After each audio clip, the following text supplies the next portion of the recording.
Las definiciones que en materia de política exterior los candidatos a la presidencia de nuestro país harían bien en establecer pasan necesariamente por el siempre espinoso tema de la relación de México con los Estados Unidos de América. Con Estados Unidos tenemos, ahí es el destino del 90% de nuestras exportaciones. Con Estados Unidos, bueno, pues finalmente se recibe una gran cantidad por concepto de remesas. Incluso estas remesas a veces rebasan la inversión extranjera directa que hay en nuestro país. En cualquier caso, tanto políticos como académicos parecen coincidir en que la diversificación tanto política como económica y comercial es una tarea insoslayable que nuestro país tiene para los próximos años. México no puede seguir atado eternamente de los Estados Unidos, que es un país, que es una potencia en decadencia. México tiene que buscar nuevos horizontes, como lo han hecho, por ejemplo, Argentina o como lo han hecho Brasil, que han volteado sus ojos hacia el lejano oriente. Lo que es un hecho es que tanto sobre diversificación comercial como sobre los temas restantes de la agenda internacional, los candidatos a la presidencia deben tener una visión clara sobre la proyección que México debe tener hacia el exterior. Solo así México puede aspirar a un desarrollo, solo México puede aspirar así a una inserción adecuada en el marco precisamente de la globalización. La política exterior, subrayo, es tan importante como los aspectos de política interna. Diagnóstico que ha llevado a algunos a concluir que la mejor política exterior es la política interna, y la mejor política interna es también aquella que se traduce en posicionamientos sólidos y congruentes en materia de política exterior. René Palacios para Efecto Mundial, Efecto TV. Bueno, ya entrando en este penúltimo segmento, Jorge Eduardo, me gustaría que tuviéramos una especie de peloteo más ágil para cubrir más terreno en la que sería la política exterior de López Obrador. Concretamente, ¿qué política seguiría él hacia Estados Unidos? Tuvo oportunidad de conversarlo directamente con el vicepresidente estadounidense, Biden, claro, cuando estuvo aquí el señor Biden.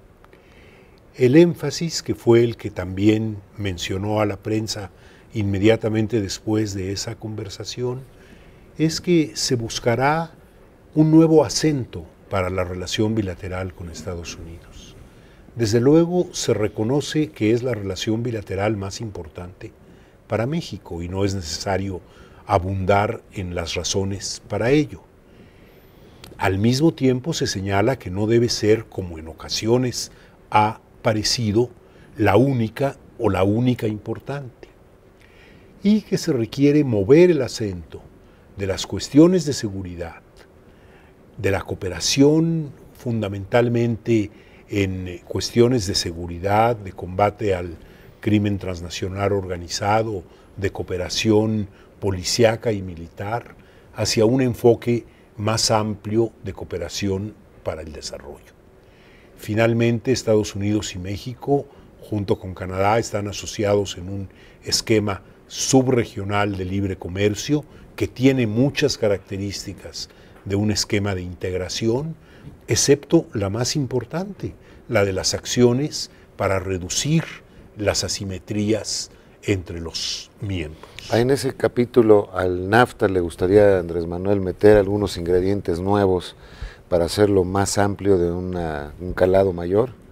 No diría necesariamente que al NAFTA. Un capítulo social, por decir, un capítulo cultural. En el entendimiento general con Estados Unidos, que gira en buena medida alrededor del tratado, se consideren este otro tipo de cuestiones.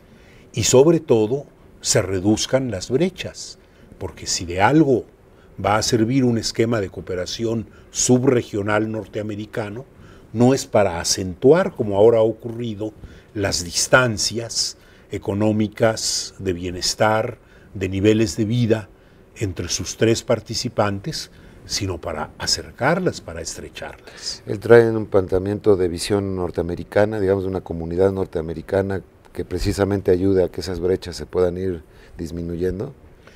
Probablemente en lo institucional sea lo que requiera un grado mayor de meditación y pudiera ser prematuro pronunciarse ahora al respecto. Más allá de lo institucional, lo que se requiere es una cooperación efectiva que rinda resultados, que puede acomodarse en instituciones que ya existen. Hay una comisión binacional entre los dos países que puede requerir nuevos enfoques institucionales, pero eso depende de lo que se discuta y de lo que se convenga a nivel bilateral y a nivel subregional estadounidense. Ahora, el otro ámbito que tú ya señalaste como muy importante, América Central. Ahí tenemos no solamente una historia, como tú lo manejabas muy bien, de cooperación y de trabajo conjunto con estos países, pero hoy tenemos una serie de retos de seguridad tremendos.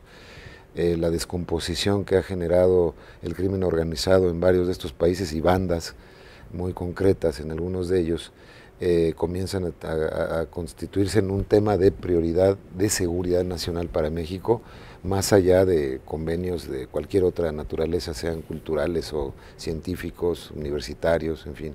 Es algo que debe de tenerse en cuenta, pero también debe de tenerse en cuenta que muchas veces el ambiente que propicia la inseguridad, que propicia las conductas ilícitas, no las explica, no las justifica, las propicia, las impulsa de alguna manera, es este estancamiento económico prolongado que nos afecta también en América Central y en México, es el deterioro social, son fenómenos que si se hace frente con éxito a un programa de desarrollo que abarque en alguna medida a nuestros países hermanos de Centroamérica, se estará respondiendo también a las preocupaciones de seguridad. Habrá cuestiones que deberán hacerse de inmediato, pero habrá otras que se irán facilitando en la medida en que los esquemas de cooperación económica, técnica, tecnológica, cultural funcionen mejor.